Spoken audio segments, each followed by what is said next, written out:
Bonjour à vous et bienvenue sur cette nouvelle capsule. Je suis contente de vous retrouver pour vous présenter, pour moi, on va dire l'aliment indispensable à avoir dans sa cuisine. Je vais vous présenter le kéfir de fruits. Pourquoi je vous présente le kéfir de fruits? Parce que pour moi, c'est vraiment la base de la base de la base quand on a des soucis, que ce soit des soucis inflammatoires, des maladies ou autres, de repeupler sa flore intestinale avec du kéfir. Si par exemple vous avez eu un virus, si vous avez eu par exemple euh, une maladie grave et que vous avez pris beaucoup de médicaments, le kéfir de fruits va vous permettre de repeupler votre flore intestinale avec des bonnes bactéries. Alors, qu'est-ce que c'est que le kéfir? Le kéfir, c'est une levure euh, qui contient beaucoup de micro-organismes. Donc, c'est pour ça que quand vous préparez le kéfir, il faut vraiment avoir une hygiène correcte pour éviter de contaminer votre base de kéfir.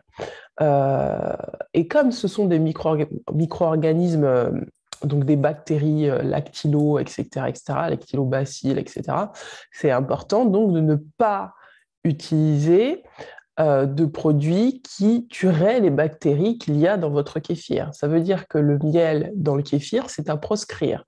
Euh, il faut vraiment cultiver le kéfir dans un endroit qui est sain. Euh, et donc, vous allez voir, durant cette préparation que vous allez faire, alors ça va dépendre de chacun. Soit vous allez laisser la préparation macérer pendant 2 jours, fermenter pendant 2 jours, soit vous allez la laisser fermenter pendant 3 jours. Moi, j'éviterais de laisser plus de 3 jours, mais après, ça dépend vraiment de la température ambiante qu'il y a chez vous, parce qu'après, ça devient du vinaigre, ça devient vraiment acide. Euh, et donc, en fonction de la durée que vous ferez fermenter ce kéfir, il aura différentes propriétés. Si par exemple vous faites du macérer du kéfir, enfin fermenter plutôt du kéfir pendant 2 jours, 1 à 2 jours, vous allez travailler essentiellement, si vous le buvez rapidement, sur tout ce qui est de l'ordre de la constipation. Si vous êtes constipé, ça va vous permettre d'avoir des selles un peu plus liquides, un peu plus molles. On va pas dire liquides, mais voilà, des selles qui vont revenir à la normale. Si par exemple, par contre, vous avez la diarrhée, je vous conseille de laisser le kéfir 3 jours parce que ça va vous permettre de consolider, enfin de liquéfier vos selles. Attendez, je reprends.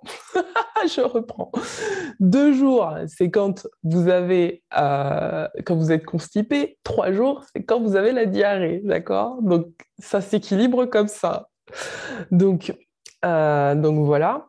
Euh, Ça, forcément, vu que ça agit sur les intestins, ça renforce le système immunitaire. Ça veut dire que quand vous serez confronté après à des virus ou des petites infestations, etc., votre système immunitaire sera naturellement repeuplé, donc vous serez moins enclin à attraper voilà, ce qui traîne. Donc voilà pour le kéfir. Donc je vais vous montrer comment on fait le kéfir. Donc là, c'est un kéfir de fruits, pas un kéfir de lait, parce qu'il y a plusieurs types de kéfir. Vous pouvez faire un kéfir de lait. Moi, je ne fais pas de kéfir de lait. Alors, je vais vous montrer. Alors moi, je fais un kéfir là aujourd'hui à base de pommes. Sachez que vous pouvez mettre tous les fruits que vous désirez. Vous pouvez mettre des figues, vous pouvez mettre des raisins, vous pouvez mettre tous les fruits, des fruits séchés. Vous faites comme vous le désirez. Donc là, alors attendez, hop.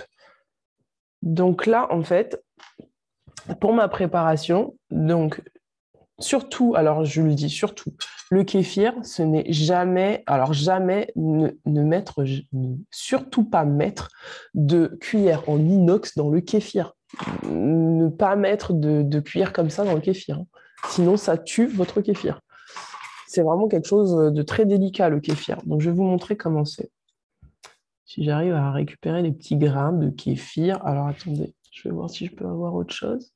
Non, j'ai pas autre chose, mes amis. Donc, je vais essayer de vous montrer comme ça. Donc, je ne sais pas si vous allez voir. Hop. Donc, le kéfir, hop. Voilà. C'est des petits grains comme ça. Des petits grains tout blancs comme ça. Hop. Et donc, du coup, vous allez mettre votre kéfir dans le saladier. Bien sûr, alors comment? Alors oui, je vous ai pas dit parce que bon, c'est bien beau de dire ça, mais comment on trouve du kéfir? Le kéfir, ça se donne, mes chers amis. Vous pouvez aller à Biocop, vous pouvez demander à des gens qui ont l'habitude de faire du kéfir. Le kéfir, ça se multiplie. Donc, du coup, c'est quelque chose qui se donne. Donc, vous allez à Biocop, vous demandez s'ils ont des grains de kéfir. Vous les prenez, vous les rincez à l'eau. Pas l'eau du robinet, s'il vous plaît. Prenez une eau qui soit propre. C'est peut-être de l'eau de source. Prenez une eau où il n'y a pas de bactéries, enfin, il n'y a pas pardon, d'antibiotiques dans l'eau. Évitez l'eau du robinet. Il y a beaucoup d'antibiotiques dans l'eau du robinet et je pense que c'est pas très favorable pour le kéfir. Donc, vous allez prendre votre kéfir, vous allez le rincer à l'eau, euh, vous allez le mettre dans un saladier, un bol en verre. Attention, je répète, pas d'inox, pas de fer, pas de choses comme ça, pas de métaux. Vous allez prendre dans un bol en verre, vous allez le mettre, vous allez rajouter 2 à 3 cuillères de sucre parce que le kéfir se nourrit de sucre puisque c'est une bactérie et vous allez mettre du citron.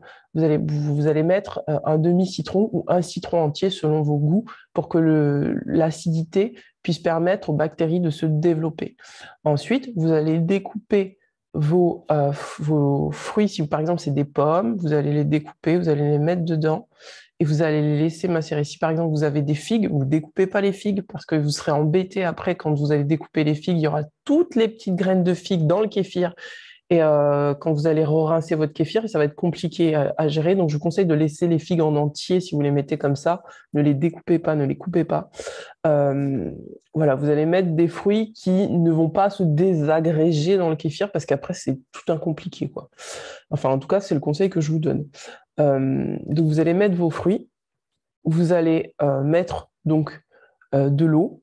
Vous, en fonction du nombre de kéfir, de grains de kéfir que vous allez mettre, vous allez mettre approximativement l'eau adéquate. Je ne pourrais pas vous dire, mais par exemple, si vous mettez approximativement 5 cuillères à soupe de kéfir dans votre préparation, vous pouvez facilement mettre 1 litre à 1,5 litre grand max d'eau pour pouvoir faire votre kéfir. Une fois que vous avez fait votre préparation, vous couvrez votre préparation. Alors moi, je la couvre comme ça. Vous pouvez trouver quelque chose,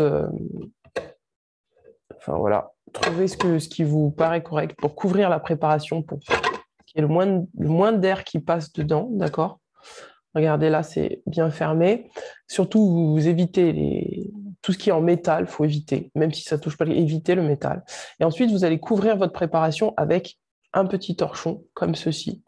Et vous allez laisser tranquillement fermenter pendant 2 à 3 jours en fonction de ce que vous avez à traiter comme problème chez vous. Le kéfir, ce n'est pas forcément une préparation qui est pour guérir. Vous pouvez la boire en boisson tout à fait normale. Par exemple, moi, le kéfir, c'est ma boisson favorite. Donc, je bois de l'eau et du kéfir. Euh, et voilà, c'est pas un médicament en soi, c'est pas à considérer comme un médicament spécifiquement pour le jour où vous êtes malade. Vous pouvez le boire quand vous voulez, pour le plaisir, etc. Donc ça, c'est pas mal. Sachez que c'est une boisson fermentée. Donc, qui dit fermentation dit alcool. Si vous avez un passif avec l'alcool qui a été, voilà, qui est compliqué, je vous déconseille de prendre du kéfir parce que ça risquerait de vous remettre dans une certaine addiction. Donc ça, c'est vraiment pour les personnes qui veulent repeupler leur flore intestinale, qui ont besoin de renforcer leur système immunitaire et qui ont la patience de faire du kéfir parce qu'il faut de la patience. C'est comme la kombucha, c'est des choses où il faut vraiment, voilà, c'est un investissement de faire du kéfir. Il faut s'occuper des grains. C'est de la vie. C'est la vie. Donc, c'est de la vie, c'est du vivant. Donc, ça demande un investissement aussi. Voilà, si vous avez le temps, prenez le temps de le faire et vous allez voir que vous allez vous sentir plus en vitalité dans votre corps. Voilà. Je vous dis à très bientôt. Ciao, ciao!